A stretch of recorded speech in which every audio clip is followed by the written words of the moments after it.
You've spelunked into the Matt Cave. Hello, everybody, and welcome into another episode of the Matt Cave. Thank you all so much for spelunking on by. This week, if my voice sounds a little bit different, I apologize. I went to the Utah Hockey Club game Saturday against the Tampa Bay Lightning, and man, was it fun. It was so fun that while I was at the game, I purchased 2 more tickets to go to another game in 2 weeks. Yeah, if you can get tickets to a Utah Hockey Club game and you're in Utah, definitely. Do it. It's just fun. That's all I can say. It's just fun. And it's better than going to a Jazz game. Anyway, thank you for being here. As always, like, comment, subscribe, share, however you listen, wherever you listen. Helps out a ton. I appreciate each and every single one of you. You're all amazing human beings. And let's just dive into things. So, it's been quite the week. Utah State didn't show up to their game. I mean, they may as well have just not traveled. Blown out by UCLA by 25. That was not fun to watch. But BYU, really fun to watch. Even so, I put on my neutral observer hat during both games. And so I was trying my best to not get stressed out. And I got stressed out. Watching BYU try to hold on to any sort of lead late in the game, you need a bottle of you need something. You need a bottle of Malox, Tums, whatever. Because you're going to get acid reflux, you're going to get ulcers created in your stomach, and you may need to take some blood pressure medication. Because watching that team try to hold on to a lead is terrifying. Terrifying. Like, they were up by as much as 17 points against Wisconsin, and they only won by 2. But let me talk about it a little bit deeper. In the game against VCU, Virginia Commonwealth, whose head coach is now set to become the head coach of Virginia, they looked really good and really solid. The moment wasn't too big for them, which has always been the case for BYU since Jimmer-Fredette left. Like, it was always too big. And with this team, I think with having Yegor Demin, it really helps because Yegor Demin played for Real Madrid over in Europe. That's huge. And so he has no idea what the NCAA tournament is about. He has no idea how big of a deal it is here. He just goes out and he plays. And you can tell he's relaxed. He's making these gorgeous passes. He still turns the ball over too much. That's my big bugaboo. I think he should come back for one more year, selfishly, to play alongside AJ DeBonce and Richie Saunders if he comes back. Like, BYU could be a juggernaut next year. But against VCU, it was very calm, collected, smooth. And then against Wisconsin, it was a lot more of the same. I mean, BYU didn't trail the entire game. Wisconsin never had the lead. BYU led from tip until final whistle. That's impressive in and of itself because Wisconsin is a 3 seed. And to that point, the Big Ten was undefeated in the NCAA tournament. So when you look at what BYU was doing against Wisconsin, they were up by as many as 17. But then they forgot to take care of the ball. That's really what happened. They started turning the ball over like they were playing against Iowa State. And it was so frustrating to watch. Because all of the great stuff they were doing the entirety of the game was almost thrown away, literally, by lazy passing. Expecting Wisconsin to just allow BYU to make these passes. These basic passes. And when it gets to crunch time, you got to be more careful with the basketball. Hopefully they learned their lesson. And when they go into the Sweet 16, they can make some more magic happen. So, great stuff from BYU. It's their first time going to the Sweet 16 since Jimmer-mania. And what's really great about this team is they don't have Jimmer. So if Jimmer doesn't have he can't put on the superhero cape, there are a couple other guys that BYU have that can pick up the scoring slack.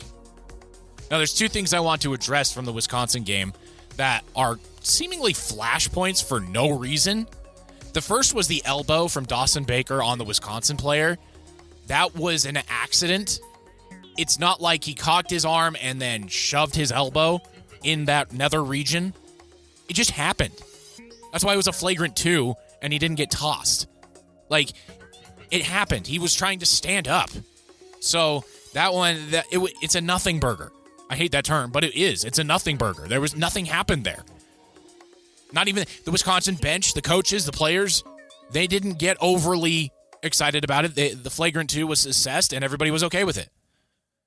But and this is my own fault, but looking online, there's my first problem. You would think that Dawson Baker committed the most heinous of sins against that Wisconsin player. Like it was, he cursed the Wisconsin player's bloodline for the next 10 generations. Give me a break, man. The second thing was Trey Stewart at the end celebrating a win. They're saying it was the most classless thing they've ever seen. I'm like, have you watched Utah basketball? Sorry, Utah fans, I had to throw that in there. But have you watched, like, even European basketball? Like, please, the kid was excited. He threw a dunk up to himself. It was time expired. It's not like he was running up the score. Like, the kid was excited. Remember, folks, these are kids. Even at BYU, these are still kids. Like Trey Stewart, he's not Mormon. So he's like 20 years old. He got excited. Give me a break. Like, my goodness. I didn't know Wisconsin was full of these sweet summer children. I thought they were made of tougher stuff. But really, no. That was a few bad flies in the ointment there. Every other Wisconsin fan I've seen online, other than like these 4 or 5 people, were like, yeah, good game, BYU. Good luck in the next round. Go get them. That was the majority of what I saw. So take what I said with a boulder of salt, because the majority of what I saw was Wisconsin saying, yeah, we just got outplayed. Obviously, we got outplayed. We didn't lead through the entire game. So I'm not going to dwell too much on that, but I just wanted to talk about those two events, non-starting events for anyone, really. But it's exciting for BYU. Kevin Young in his first year, when nobody expected anything from this team. BYU wasn't even picked to finish in the top half of the Big 12 this year. I know I've said this before, and I said it with Kalani Sitake, but BYU has 2 very good head coaches. And from what I understand, they're pretty much locked in with very good contracts for both men. Now, the key is to open the purse strings a little bit more to be able to afford great assistance around these 2 guys. They've got Jay Hill, defensive coordinator. Aaron Roderick had a very downward sloping end of the season. So, like I said, at the end of the football season, I'm not calling for him to be fired. I'm just saying he needs to wake up and not take his foot off the gas like he does. And Kevin Young, I mean, this guy is so good. And during the broadcast, Brad Nessler and Brendan Haywood were praising Kevin Young specifically for drawing up plays that put his players in the best positions to score baskets. I don't hear that about many coaches. You hear that about your Tom Izzos, John Calipari's, Rick Pitino's. You don't hear that about the head coach of Michigan. You don't hear that about the head coach of Tennessee, who happens to be Bruce Pearl. I mean, no, that's not Bruce Pearl. He's at Auburn. Excuse me. That's my fault. But you don't really hear about those guys. Dan Hurley at UConn. You heard about him. So he's in good company already, and he's been coaching for a year. It's very exciting. It's very exciting time at BYU. And Utah fans, I think you can get there too with Alex Jensen. I really do. Because Alex Jensen has coached a lot of those stars. I talked about it a couple weeks ago. So while it's kind of in the doldrums right now for University of Utah in both football and basketball, I think in basketball things are about to turn around. In football, Kyle Whittingham has earned the right 100 million times over to decide when to hang it up. But I think once he does, that's when Utah will be back. I know that's sacrilege of me to say to any Utah fan, but it is what it is. He's in the same vein of your Nick Sabans. Those guys left. So, but good stuff from BYU. The games are exciting. They're so much fun to watch, even if they give me ulcers and raise my blood pressure to the point where I feel like my heart's going to jump out of my chest. But great stuff there. All right, now I'm going to move on to Real Salt Lake's game, that sham of a game. That referee, And I know the MLS doesn't have the greatest referees in the world, because why would they? But that referee, in particular, I think is the worst referee I've ever seen. How do you give a red card to that kid? How do you do... What? The play was over, first of all. And so the Real Salt Lake player was trying to stop the ball. So the whistle had blown. He was trying to stop the ball. And the FC Dallas guy put his leg there.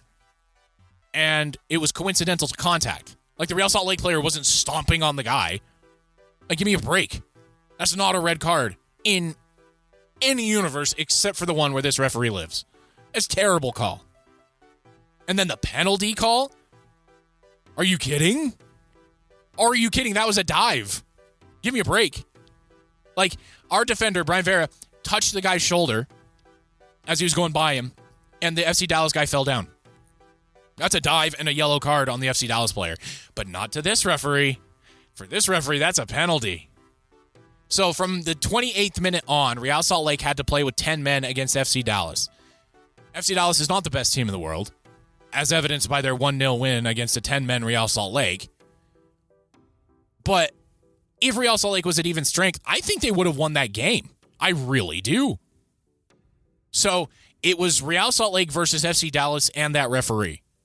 And I don't really say that very often. Like, I hate it when I hear Utah fans, BYU fans, Utah State fans, Jazz fans, Utah Hockey Club, you name it, when they complain about referees. Because it's always a poor me attitude. But if you look objectively at what that referee called in the Real Salt Lake game, it's terrible. Terrible. Like, this guy should not be calling games at the professional level. That's how bad it was. Like, send him down to the USL, send him down to whatever. But MLS, professional soccer, nah. This guy, nah. I disagree a lot with everything that he did. But I was very impressed with how hard the 10 men of Real Salt Lake played throughout the entirety of the game, even with terrible yellow cards being dished out. And they kept their composure for the most part. There's a lot of pushing and shoving. There's a lot of frustration on Real Salt Lake's part because, well, they were down to 10 men, so they couldn't hold on to the ball. And so they had to defend about 90% of the game. It was a terrible, terrible game. And they only lost 1-0. That's not bad. That's not bad at all. And they lost 1-0 without Diego Luna, who's with the U.S. men's national team. So I would say if you can get a victory from a defeat, it's this one. Because they showed they can play defense very well. They showed they can pack it in, park the bus, whatever you want to call it, and play very well. So I'm encouraged by this defeat from Real Salt Lake. I really am. And when Diego Luna comes back, that will give more oomph to the attack, and there's not going to be too much to worry about. So that's kind of where I'm at with Real Salt Lake. It helped that the game was at home. Real Salt Lake always plays better at home. And if it was in Dallas, I think it would have been the same, though. I really do. So while this defeat is a little deflating, it's also very encouraging because it proves that Real Salt Lake can play defense, which is what I was worried about.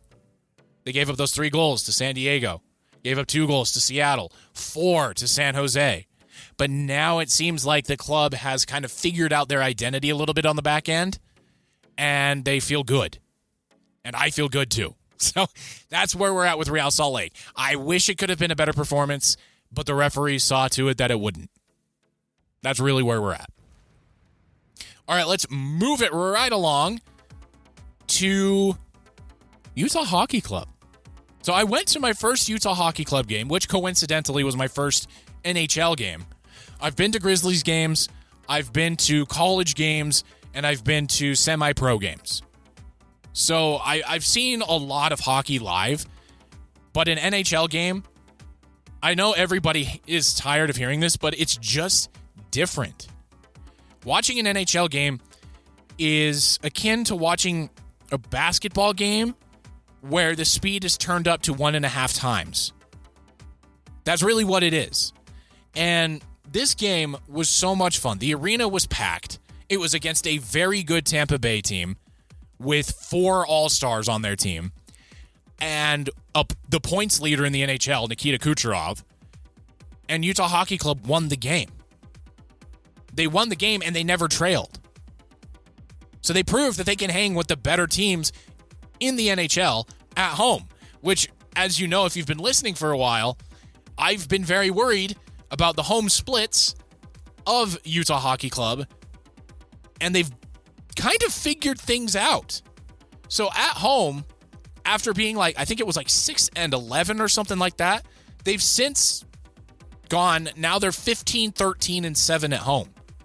That's a humongous improvement. So I'm very encouraged by that. That was a huge victory against the Tampa Bay team that is fighting for the number 2 seed in the Eastern Conference. So huge stuff there. I'll be going again Monday night against Detroit, and then I'll be going again a week from this coming Saturday against Winnipeg. So I'm hooked.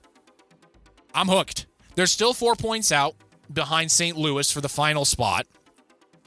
So not very encouraging, but St. Louis has played one more game than the Utah Hockey Club. So there is hope. There is still hope. We're talking 20% chance Utah makes the playoffs.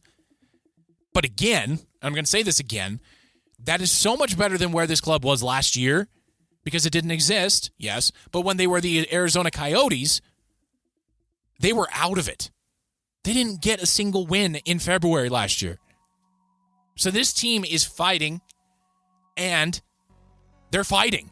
Jack McBain, that fight at center ice was outstandingly awesome.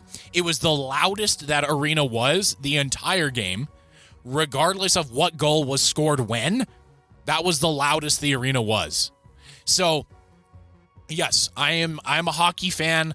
I was always a hockey fan, but now I'm in it. I'm a Utah Hockey Club fan now.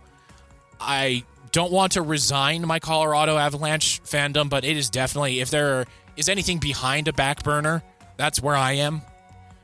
It's with Colorado, at least. I'm a dust bunny back there, basically, for my fandom of Colorado. I'll root for Colorado against everybody but Utah. And I'm going to root for Utah against everybody. So that game was so much fun. I can't say it enough. If you're thinking about going, if you can get some tickets, if you can afford it, first, these tickets are no joke. If I didn't get a new big boy job, there is no way under the sun I would be able to go and afford these tickets. So that's your first step. The second step is just enjoy it. Get there early. Eat your J-Dog if you want. There's a bunch of other food there, but I recommend the J-Dog. It's very good. And just enjoy it. And the fans are fun. There was no fighting or shouting at each other. There were a lot of Tampa Bay fans there. And it was kind of loud when Tampa Bay scored. I was a little worried about it, but then, after Utah scored, it was very loud. After Tampa Bay scored, it was kind of loud. And then when Utah scored again, so the Utah fans are outnumbering visiting fans, which is something at the start of the season all of us were worried about, that there would be more visiting fans than home fans, so it was always an away game. But that's not the case now. And just watching these guys play for each other and how they don't argue, really, and it's just a team environment. There is a lot that this team can do.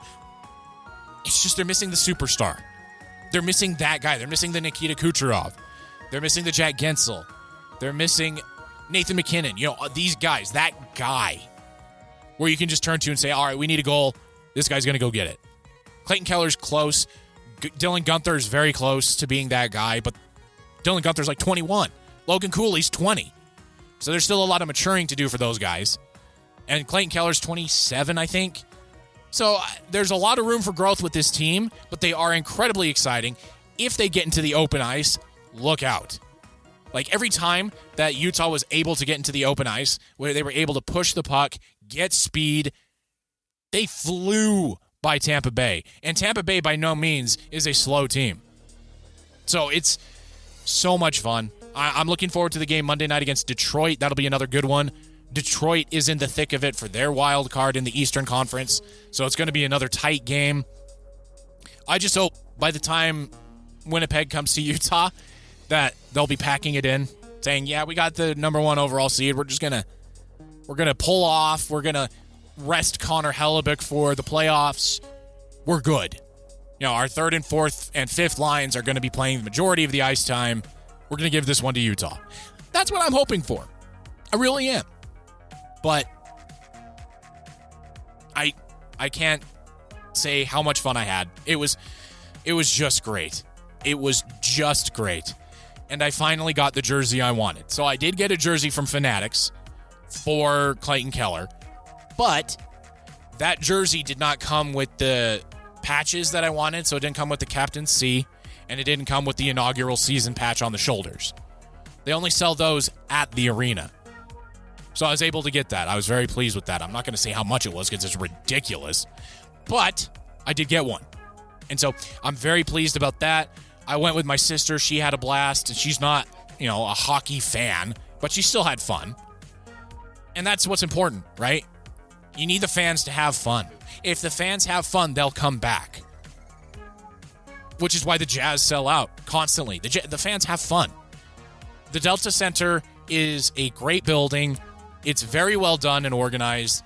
Traffic flows. Like, you don't get stuck anywhere like you do at Rice-Eccles Stadium or you do at Lavelle Edwards. It moves. And it's just great. I cannot sing the praises enough. And so I'm going to stop there because I've just been gushing about it.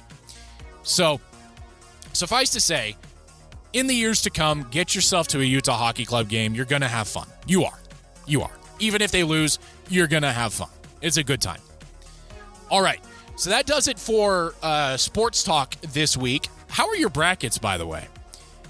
Mine is only somewhat decent. Like 57%, I think, is what I'm at. I started out on fire the first day. I picked every game correctly except for one. I was feeling good, and then day 2 happened, and everything fell apart. That's what happened to my bracket. I hope yours is doing better. I still have my final 4. They're still all there. But everything else mostly is pretty much gone. So we'll see what happens there. Really quick, I want to touch on the U.S. men's national team. It's the same old story. It doesn't matter who the coach is, I guess. Whether it's Bruce Arena, Jurgen Klinsmann, Michael Bradley's dad. I can't remember his first name. It doesn't matter. It doesn't matter. Mauricio Pochettino, he's one of the best managers in the world. It doesn't matter. Because the players themselves are so darn afraid of making mistakes, they never go forward. Ever. They never make an attempt. They don't want to be the reason they lose. And that's a terrible thought to have. Awful. This team is talented enough to hang with the best in the world. Period. End of story. They just don't think they are. That's the problem. And I don't know how you fix that. Because when these guys go back to their clubs, they play with great confidence. Christian Pulisic, prime example. Against Panama, he disappeared. Josh Sargent over at Norwich City disappeared. Nobody was there.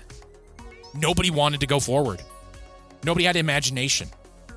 It was just knock the ball between the holding midfielder and the back 4 and then turn it over and let Panama have their thing. That's what the game was. And it was so frustrating to watch. And I understand that there were 3 late injuries to the squad. So Mauricio Pochettino did not have everybody there that he wanted. But why do you have 2 holding midfielders in a game where you know you're going to dominate possession? Why not sub off Tanner Tessman for an attacking option like Gio Reyna or Diego Luna? Especially Gio Reyna or Diego Luna, because they want to prove that they're good enough to be in the squad for the U.S. men's national team come the World Cup. Instead, we're keeping 2 holding midfielders and a back 4, and the back 4 does not move forward. Yunus Musa was playing out of position due to the injuries, but he's not a wingback. He was forced to play there, but he's not that. And then Joe Scally is defense. He doesn't go forward like an Antonio Robinson or a Serginho Dest. So why do we have 7 people behind the ball? I don't like that, especially against a team like Panama. You're not playing against England. You're not playing against Argentina. You're playing against Panama. Give me a break. Most Americans don't even know where that is on a map. They know it's a Van Halen song. Like, oh, I'm so frustrated with the entire thing. They're so much more talented than this. They really are. It is so frustrating watching it. And it doesn't matter who the coach is. It doesn't.